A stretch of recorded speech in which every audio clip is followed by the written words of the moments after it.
السلام علیکم، کیسے ہیں آپ سب؟ کوئی انسان سارا سال کسی دوسرے کا اتنا نقصان نہیں کرتا جتنا خود اپنے آپ کا کرتا ہے۔ سارا سال اپنے معدے، جگر، آنتوں، دل و دماغ کو ایسے امتحان میں ڈالے رکھتا ہے کہ نہ جانے انہوں نے کیا قصور کیا۔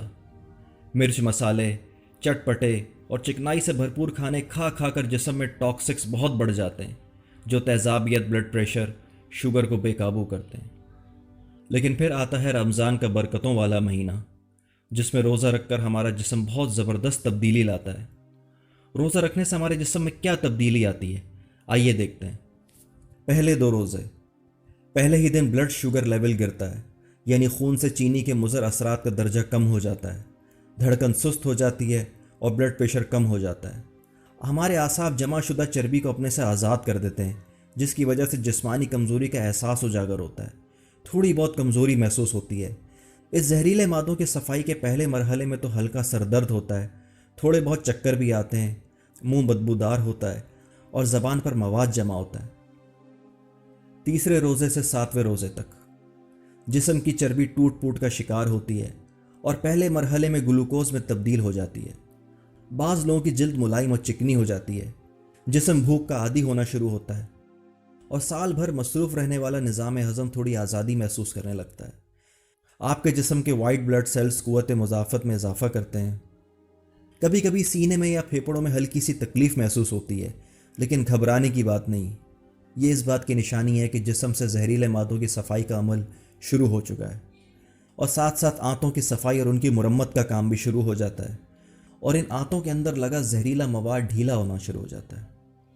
8ویں روزے سے 15ویں روزے تک آپ پہلے سے زیادہ توانا محسوس کرتے ہیں، دماغی طور پر چست اور ہلکا محسوس کرتے ہیں۔ ہو سکتا ہے پرانی چوٹ اور زخم محسوس ہونا شروع ہو جائے، اس لیے اب آپ کا جسم اپنے دفاع کے لیے پہلے سے زیادہ فعال اور مضبوط ہو چکا ہوتا ہے۔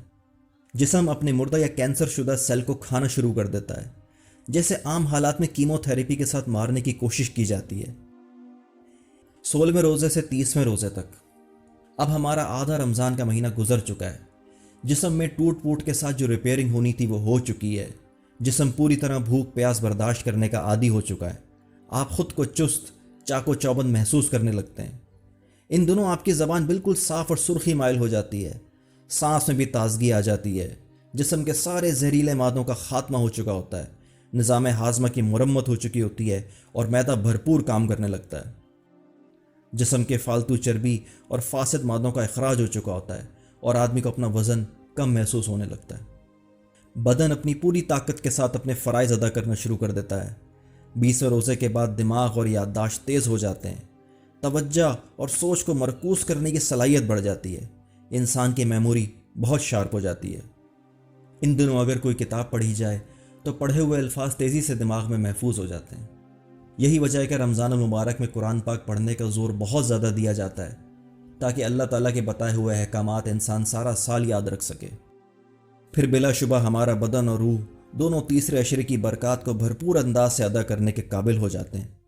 یہ تو ہوا دنیاوی فائدہ، جو بے شک اللہ نے ہماری ہی بھلائی کے لیے ہم پر فرض کیا، مگر دیکھیے رحمت الہی کا انداز کریمانہ کہ اس کے احکام ماننے سے دنیا کے ساتھ ساتھ ہماری آخرت بھی سنوارنے کا بہترین بندوبست کر دیا۔